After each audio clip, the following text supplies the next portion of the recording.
পতেঙ্গা সাগর পাড়ের সাগর এবং সাগর পাড় উপভোগ করতে হলে আপনাদেরকে আসতে হবে এত সুন্দর রাস্তায়। কবে আসতেছেন অবশ্যই কমেন্ট করে জানাবেন। এখন যাচ্ছি আসলে সাগর পাড় এনজয় করার জন্য। এই পাশ দিয়ে কিন্তু আসলে ব্রিজের গোড়া দিয়ে যাওয়া যাচ্ছে, তো সবাই যেহেতু যাচ্ছে আমিও যাই সবার সাথে সাথে, দেখি কি অবস্থা।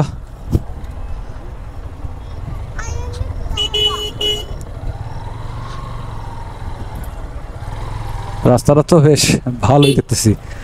এই রাস্তাটা কিন্তু আমি কখনো খেয়াল করি নাই যে এই রাস্তাটা দিয়ে আসলে নামা যায়, সাগরের পানি উপভোগ করা যায়।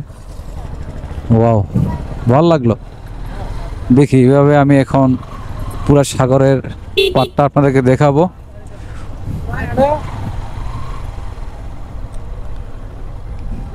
বৃষ্টি আসলে এখানে মোটামুটি একটু আশ্রয় নেওয়া যাবে। সবাই যেহেতু এই পাশ দিয়ে বাইক নিয়ে যাচ্ছে তাহলে আমি যেতে পারবো।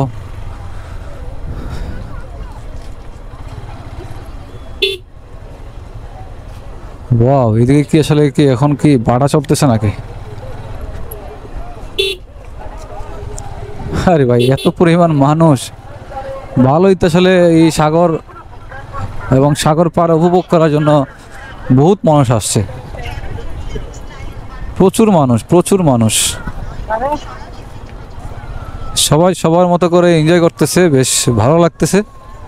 সাগরের ঢেউগুলা বেশ চমৎকার। এখানে ছোট একটা বিচ পড়ছে, বিচেও কিন্তু মানুষজন ঘুরতে আসছে।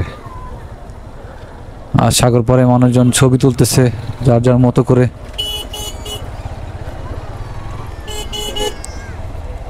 ওনাদের পিছনে পিছনে আমি যাই, দেখি কি অবস্থা। ওয়াও, আরে ভাই অনেক মানুষ তো। আমি তো ভাবলাম যে মনে হয় আমি একা, কিন্তু না, প্রচুর মানুষজন ঘুরতে আসছে। আর শুক্রবারে আসলে আসলে এরকম সি বিচে প্রচুর পরিমাণ মানুষ পাওয়া যায়। তাই জন্য যারা আসলে ঘুরতে আসেন জোয়ারভাটা দেখে একটু আসবেন তাহলে আসলে, আর ছুটির দিন আসবেন তাহলে প্রচুর পরিমাণ মানুষ পাবেন, একা মনে হবে না কখনো। ওয়াও, সুন্দর সুন্দর।